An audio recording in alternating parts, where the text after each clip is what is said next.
आप सभी का स्वागत है हमारे YouTube चैनल द स्टडी गोल में। और आज हम शिक्षण कौशल के अंतर्गत देखेंगे वर्तमान भारतीय समाज एवं प्रारंभिक शिक्षा, जो कि एक इम्पॉर्टेंट टॉपिक है।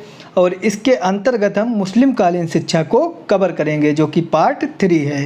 पार्ट 1 में हमने वैदिक कालीन शिक्षा को कवर किया, पार्ट 2 में हमने बौद्ध कालीन शिक्षा को कवर किया, और आज हम मुस्लिम कालीन शिक्षा देखेंगे। अगर आपने पार्ट 1 और पार्ट 2 नहीं देखा है तो आप प्लेलिस्ट से देख सकते हैं, क्योंकि वर्तमान भारतीय समाज एवं प्रारंभिक शिक्षा एक इम्पॉर्टेंट टॉपिक है और इससे लगभग सभी टीचिंग एग्जाम में क्वेश्चन भी बनते हैं। और जो बीटीसी में हैं उनके लिए भी यह महत्वपूर्ण है, क्योंकि उनके सेकेंड सेमेस्टर में यह एक सब्जेक्ट के रूप में है। तो आप देखेंगे आज कि मुस्लिम कालीन शिक्षा में शिक्षा किस प्रकार से शुरुआत होती थी, क्या संस्कार होते थे और क्या क्या शैक्षणिक गतिविधियां थीं जो एग्ज़ाम ओरिएंटेड हैं। तो आज आप इस 10 मिनट के वीडियो में मुस्लिम कालीन शिक्षा को याद कर लेंगे, यानी कि आपको रटना नहीं है, सिर्फ समझना है। तो आप समझेंगे कि किस प्रकार से क्या घटनाएँ हैं और क्या एग्ज़ाम ओरिएंटेड फैक्ट हैं। तो सबसे पहले हम देखेंगे कि मुस्लिम कालीन शिक्षा में शिक्षा का माध्यम क्या था। तो मुस्लिम कालीन शिक्षा में शिक्षा का माध्यम अरबी एवं फारसी था। तो क्वेश्चन बनेगा कि मुस्लिम कालीन शिक्षा में शिक्षा का माध्यम क्या था, तो अरबी एवं फारसी था। और यहीं पे पूछ लिया जाए कि वैदिक काल में शिक्षा का क्या माध्यम था, तो वैदिक काल में संस्कृत था। बौद्ध काल में शिक्षा का क्या माध्यम था, तो बौद्ध काल में पाली एवं प्राकृत था। आप सोच रहे होंगे कि बौद्ध काल और वैदिक काल की क्यों चर्चा की, क्योंकि वो इनसे जुड़े हुए टॉपिक हैं। और जब आप जुड़े हुए टॉपिकों को कोरिलेट करके पढ़ेंगे, यानी कि जो सेम क्वेश्चन हैं उनको आप कोरिलेट करके पढ़ेंगे, तो आपको कन्फ्यूजन दूर होगा। यानी कि जब आपका कन्फ्यूजन दूर होगा तो आपको वो चीज़ें जल्दी याद होंगी, यानी कि आपको रटना नहीं होगा, आप उनको समझ जाएंगे। तो कोई भी टॉपिक आप पढ़ें तो उसको कोरिलेट करके पढ़ें जिनके सेम क्वेश्चन हो। तो नंबर 2 देखेंगे हम कि मुस्लिम काल में शिक्षा की शुरुआत होती थी, यानी कि मुस्लिम काल में शिक्षा की शुरुआत किस संस्कार से होती थी। तो मुस्लिम काल में शिक्षा की शुरुआत बिस्मिल्लाह संस्कार से होती थी। तो क्वेश्चन बनेगा कि मुस्लिम काल में शिक्षा की शुरुआत किस संस्कार से होती थी, तो बिस्मिल्लाह संस्कार से होती थी। और यहीं पे वैदिक काल में चूड़ाकर्म संस्कार से शुरुआत होती थी और बाद में उच्च शिक्षा के लिए उपनयन संस्कार होता था। और बौद्ध धर्म में प्रवज्जा संस्कार होता था। तो ऐसे आप भी कोरिलेट करके पढ़ेंगे तभी आपको समझ में आएगा, यानी कि तब आपको रटना नहीं पड़ेगा और एक बार में ही आप सभी चीज़ों को कवर कर लेंगे। यानी कि आप एक टॉपिक पढ़ेंगे, साथ में 2 टॉपिक अपने आप कवर होते चलेंगे। उसके बाद देखेंगे हम कि बिस्मिल्लाह संस्कार की उम्र क्या थी। तो बिस्मिल्लाह संस्कार की उम्र 4 वर्ष 4 महीने 4 दिन थी। ये क्वेश्चन भी बन चुका है कि बिस्मिल्लाह संस्कार की उम्र क्या थी, तो 4 वर्ष 4 महीने 4 दिन थी। और अगर उपनयन संस्कार की उम्र पूछी जाए तो वो अलग अलग वर्ग के लिए अलग अलग थी। ब्राह्मणों के लिए 8 वर्ष, वैश्य के लिए 11 वर्ष और क्षत्रियों के लिए 12 वर्ष थी। और प्रवज्जा संस्कार की उम्र सभी के लिए 8 वर्ष थी।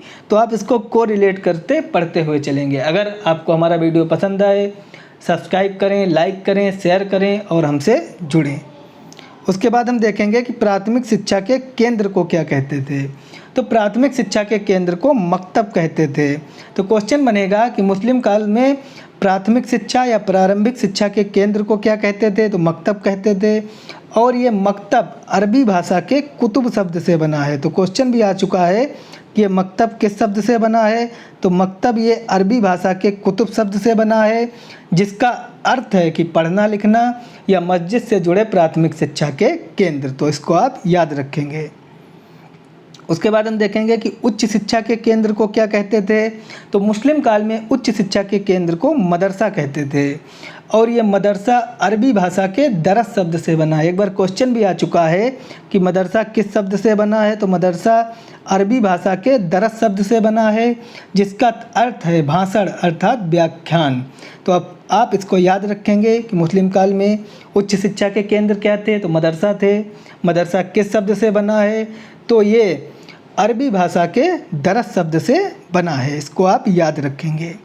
उसके बाद मुस्लिम काल में शिक्षण की विधियां कितनी थीं, तो मुस्लिम काल में शिक्षण की 5 विधियां थीं। नंबर 1 मौखिक, नंबर 2 व्याख्यात्मक, नंबर 3 क्रियात्मक, नंबर 4 वाद विवाद, नंबर 5 प्रयोगशाला विद। और ये क्वेश्चन भी आ चुका है कि मुस्लिम काल में शिक्षण की कितनी विधियाँ थीं, तो 5 विधियाँ थीं, ये आप याद रखेंगे। उसके बाद शिक्षा के क्षेत्र में क्या क्या उपाधियाँ दी जाती थी मुस्लिम काल में, तो ये क्वेश्चन भी आ चुका है कि साहित्य के क्षेत्र में क्या उपाधि दी जाती थी। क्वेश्चन बनाता है एक बार कि मुस्लिम काल में साहित्य के क्षेत्र में क्या उपाधि दी जाती थी, तो साहित्य के क्षेत्र में काबिल की उपाधि दी जाती थी। धर्मशास्त्र के क्षेत्र में आलिम की उपाधि दी जाती थी और दर्शन शास्त्र के क्षेत्र में फाजिल की उपाधि दी जाती थी। चिकित्सा के क्षेत्र में तिबी की उपाधि दी जाती थी और गणित के क्षेत्र में रियाजी की उपाधि दी जाती थी। क्वेश्चन बनेगा कि मुस्लिम काल में गणित के क्षेत्र में क्या उपाधि दी जाती थी, तो रियाजी की उपाधि दी जाती थी। उसके बाद मुख्य बिंदुओं पर चर्चा करेंगे और ये 10 मिनट का वीडियो होगा। यकीन मानिए 10 मिनट के अंदर आपको सारे कन्फ्यूजन दूर हो जाएंगे और मुस्लिम कालीन शिक्षा से जुड़ा कोई भी प्रश्न होगा, किसी भी एग्जाम में होगा, आपसे कभी गलत नहीं होगा। तो इसको आप ध्यान से देखेंगे कि मुख्य बिंदु कौन कौन से थे। नंबर 1, मुस्लिम काल में शिक्षा निःशुल्क व सार्वजनिक शिक्षा थी, यानी कि जो मुस्लिम काल में शिक्षा थी वो निःशुल्क थी और सार्वजनिक, यानी कि सभी जात सभी वर्ग के लिए थी, किसी के लिए भेदभाव नहीं था, ये शिक्षा सभी के लिए थी। नंबर 2, शिक्षक को उस्ताद व शिष्य को शागिर्द कहते थे। एक बार क्वेश्चन भी बन चुका है कि मुस्लिम काल में शिक्षक को क्या कहते थे, उस्ताद कहते थे, और मुस्लिम काल में शिष्य को क्या कहते थे, तो शागिर्द कहते थे। ये शागिर्द 3 बार क्वेश्चन बन चुका है कि शागिर्द किस काल का शब्द है, तो मुस्लिम काल का शब्द है।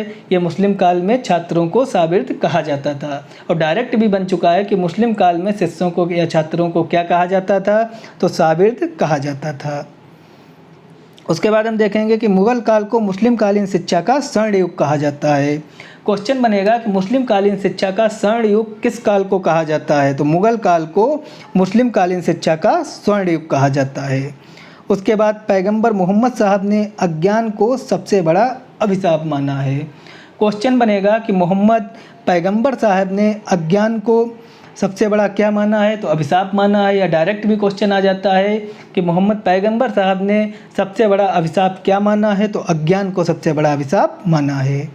उसके बाद हम देख लेंगे कि खानकाह एवं दरगाहें ऐसे स्कूल थे जिसमें सिर्फ मुस्लिम छात्रों को शिक्षा दी जाती थी। तो क्वेश्चन बनेगा कि मुस्लिम काल में ऐसे कौन से विद्यालय थे जहाँ पे सिर्फ मुस्लिम छात्रों को ही शिक्षा दी जाती थी, तो खानकाह एवं दरगाह ऐसे स्कूल थे जहाँ पे सिर्फ मुस्लिम छात्रों को शिक्षा दी जाती थी। उसके बाद देख लेंगे हम कि इस्लाम धर्म में सोने के दान देने से अच्छा विद्या दान देना कहा गया है। यानी कि इस्लाम धर्म में ये बताया गया है कि सोना का दान करने की जगह पे आप किसी को विद्या दान करें, यानी कि किसी को पढ़ा लिखा दें या उसको किसी स्कूल में एडमिशन करा दें।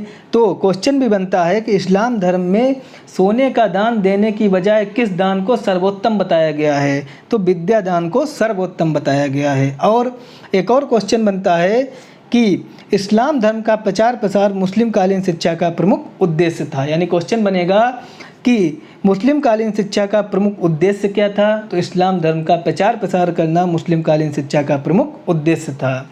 और एक कुरान स्कूल से भी क्वेश्चन आता है कि कुरान स्कूलों में क्या अध्यापन कार्य होता था, तो कुरान स्कूलों में केवल कुरान की आयतें रटाई जाती थीं। तो मुस्लिम कालीन शिक्षा से जो इम्पॉर्टेंट फैक्ट थे या जो एग्ज़ाम ओरिएंटेड मैटर था, हमने उसी को लिया है और इससे बाहर मुस्लिम कालीन शिक्षा में कुछ भी नहीं आएगा।